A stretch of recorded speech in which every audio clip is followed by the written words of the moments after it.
Olá, família linda! Seja bem-vindo aí ao nosso canal. Vamos viver maçonaria. Esse amigo irmão que vos fala é Jair Gomes. Meus irmãos, eu recebi uma pergunta. Uma pergunta não, estava ocorrendo uma situação com um irmão e ele estava, de certa forma, desesperado, sem um norte, né? Sem um direcionamento.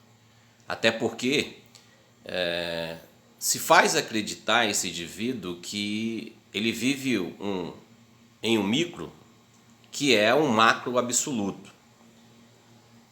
E a questão foi que ele recebeu um comunicado de que ele estava expulso da maçonaria. E esse irmão ficou, claro, houve uns motivos, houve situações e que ele foi advertido, foi ameaçado que ele seria expulso da maçonaria. Se observa o seguinte, olha, se diz a esse indivíduo, se faz ele acreditar e faz essa fala direta em dizer que ele será expulso da maçonaria ou foi expulso da maçonaria, sem sequer ter a correlata do que consiste a presunção de inocência.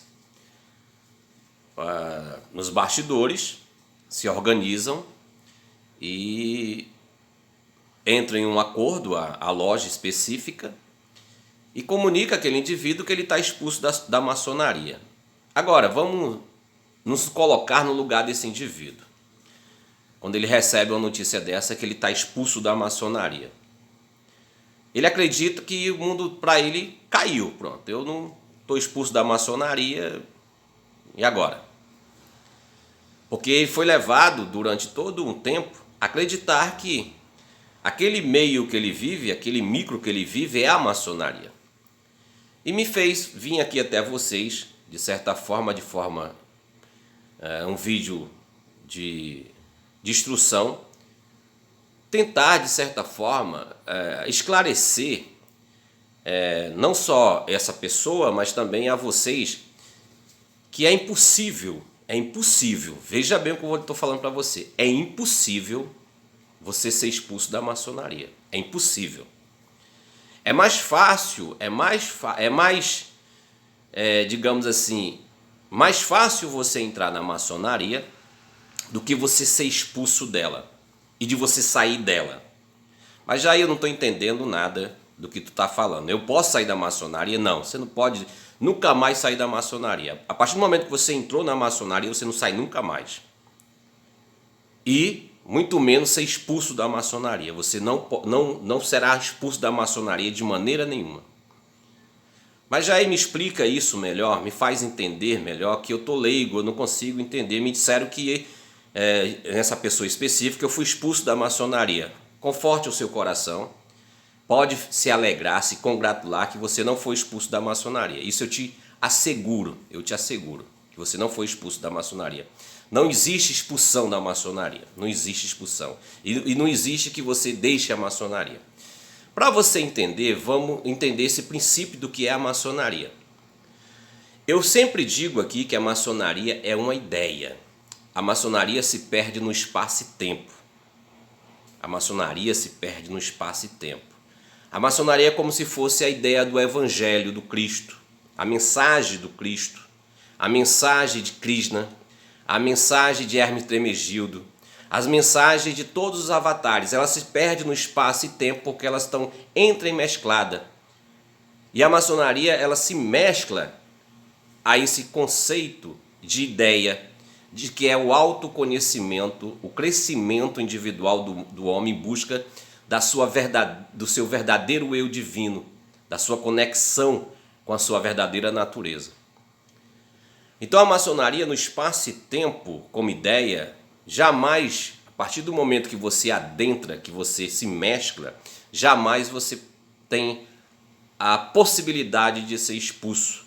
Eu posso fazer uma comparação de que quando uma criança nasce, é impossível a parteira ou obstetra colocar aquela criança de novo no ventre da mãe.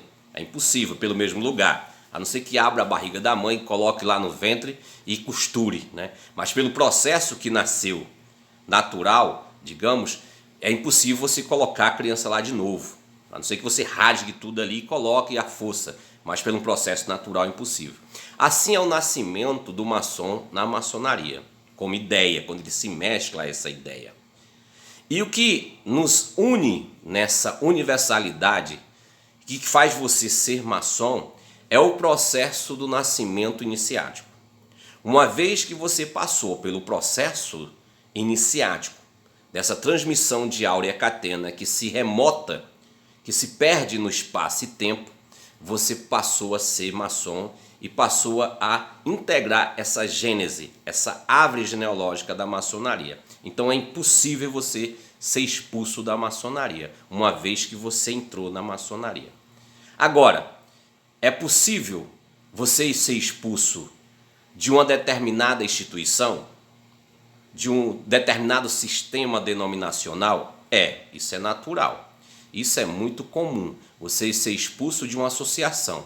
Ou seja, digamos que você fez um contrato social, você assinou um contrato em um clube, onde esse clube te oferece, vamos dizer que num lugar serrano, ele te oferece ali chalé, ele te oferece ali uma área de lazer e você se associou àquela instituição, aquele clube. E você tem obrigações pecuniárias para cumprir, para que você tenha direito a usufruir. Ou seja, você tem que pagar mensalidades para que você possa usufruir e seguir as regras institucionais que aquela associação te apresenta. Então há uma diferença entre o finito para o infinito, o que consiste a ideia para a instituição. Então, quando alguém te apresenta que você foi expulso da maçonaria, tanto essa pessoa é uma pessoa ignorante, desconhece totalmente o que seja maçonaria, no seu sentido de ideia metafísica, né? E se detém na sua finita, né, ignorância, digamos, em relação à sua denominação. Então você pode ser expulso do Grande Oriente do Brasil, você pode ser expulso da Glumb, você pode ser expulso do GOIP, você pode ser expulso da Grande Loja, você pode ser expulso do GOSSE, você pode ser expulso dessas denominações maçônicas. Você pode ser expulso.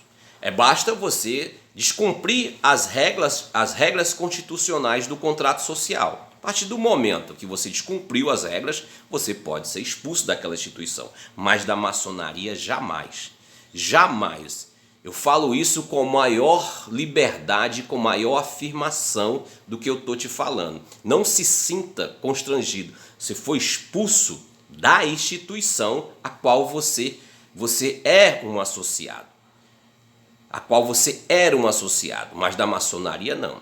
A não ser que aquela denominação que clama para si a prerrogativa de se dizer maçonaria, não esteja mesclada dentro dos princípios maçônicos do que rege a maçonaria como ideia.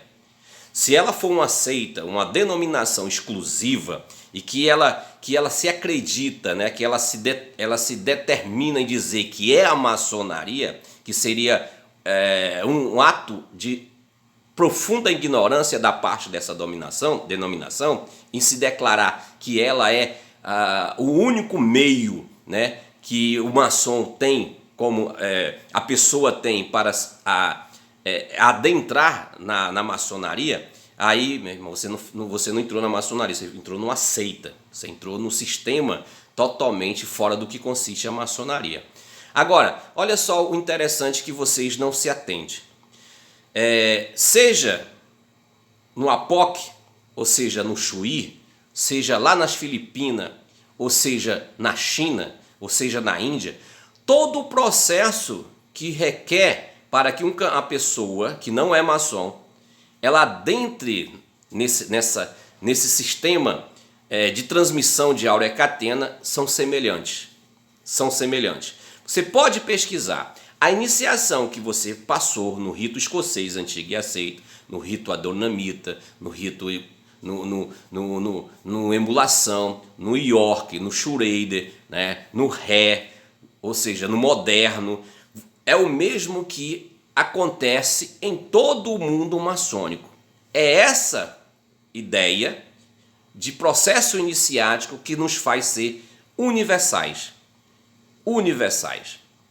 Então, dentro desse processo universal da maçonaria, que se perde no espaço e tempo, digo que se perde no espaço e tempo, desde o princípio de que esse processo iniciático era feito de forma oral e depois passou-se a ser ritualisticamente, etc., você se mesclou, você nasceu para essa, digamos assim, essa temática de processo iniciático.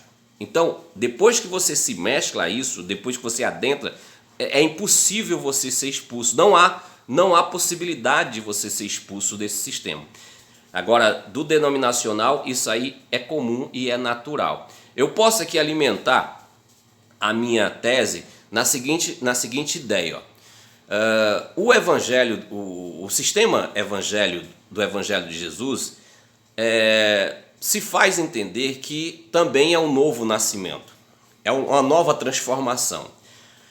Vamos resgatar aqui quando João Batista começou a sua temática de batismo nas águas, né? Pregando ali, dizendo que as pessoas tinham que se arrepender e que tinham que passar por um processo de que haveria uma transformação visível para aquelas pessoas. Então, o emergir nas águas, segundo João Batista, era um novo nascimento.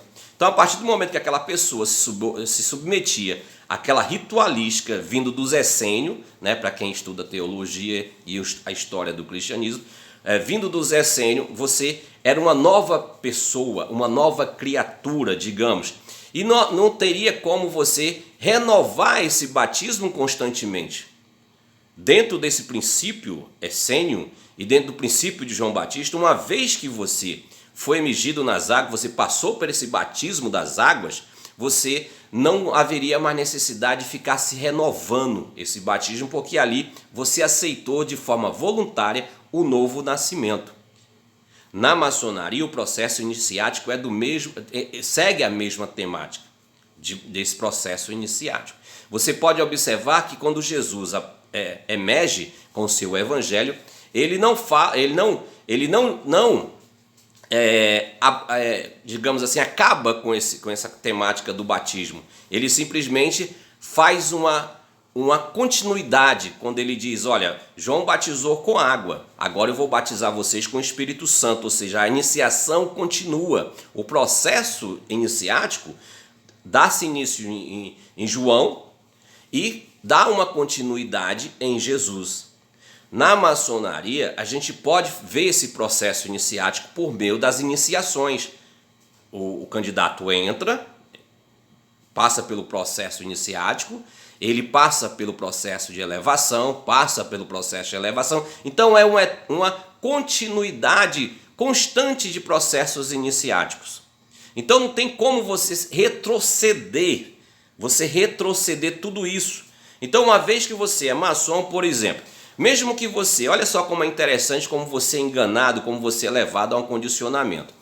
Digamos que você foi expulso dessa instituição, né? Você foi expulso, de fato, você recebeu ali a expulsão. E ali acontece de você ir para uma outra instituição. Aquela instituição que está no mesmo ciclo, está na mesma ideia, ela não vai te iniciar novamente. Ela vai requerer de você aonde você esteja, qual o processo iniciático que você esteja. Se você é um aprendiz, você vai ser recebido como aprendiz. Se você é companheiro, você vai ser recebido como companheiro. Se você é mestre, você vai ser recebido como mestre. Não é isso que acontece? E muitas vezes as expulsões maçônicas não são definitivas, elas são periodicamente, segundo o contrato social de algumas instituições. Por exemplo, tem instituições que você é expulso, mas você fica ali, digamos, sem o direito associativo de voltar para aquela instituição durante 6 anos, dependendo do que ocorreu com você, do processo, dos agravantes, você passa 21 anos. Não é eterno, porque há uma possibilidade de você retornar, até porque vai haver uma transformação institucional administrativa. Aquela loja que te expulsou, aquelas pessoas vão se renovar. Então, passou-se 6 anos, morreu fulano, morreu aquela pessoa que era não grata para você, que deu início ao processo, aí surgiu um novo venerável, surgiu um novo grão-mestre, e de repente você recebe um novo convite. Isso é bem natural, já vi isso muitas vezes, o cara ser expulso de uma determinada denominação maçônica, e no decorrer ele ficou ali e de repente mudou-se tudo, se transformou tudo, a administração da loja, da potência, e aí ele foi lá conversar com o grão-mestre, e o grão-mestre o retornou novamente, um novo grão-mestre, um novo venerável mestre. Então é impossível, grava aí no seu coração, é impossível você ser expulso da maçonaria. É impossível, é impossível. Uma vez que você entrou nessa áurea catena, que você foi iniciado, você não jamais deixa de ser maçom, você está mesclado. Eu gosto sempre de dizer, como é que meu braço não pode dizer que não pertence ao meu corpo? Ele pertence ao meu corpo. Assim é você na maçonaria, no que consiste esse processo iniciático. É a mesma coisa você dizer para um peixe que ele não pertence ao mar. Ele pertence ao mar, ele faz parte do mar, ele está mesclado ao mar. Então, se nós entendermos que a ideia maçônica é o mar, é o oceano, e você faz parte está mesclado a esse processo, você está nesse processo, então jamais você vai deixar de ser maçom ou será expulso do mar. Espero que você tenha compreendido, espero que eu tenha te ajudado. Te amo sem te conhecer.